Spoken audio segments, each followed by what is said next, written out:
হালুয়া রুটি মেলা হয়ে চলছে আর লিবো না। এই তো জোসনা বৌদির বাড়ি দেখতে পেয়ে আছি। বৌদির যা মুচকি হাসি, দেখতেও খুব ভালো লাগে।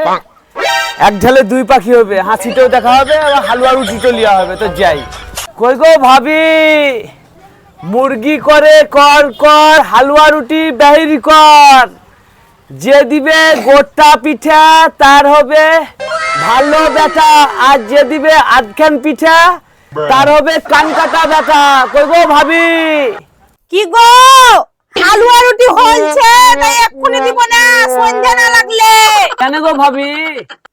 ওইটাই নিয়ম। দেখো দিনি, এত আশা করলাম কি ভাবির হাতের হালুয়া রুটি খাবো, তো হলো। তাহলে কখন আসবো? সন্ধ্যার সময়। রাতের দিকে আসবো? হ্যাঁ। আচ্ছা ঠিক আছে ভাবি, ঠিক আছে। আমি তো আলাদাই ছিলাম, ঠিক আছে।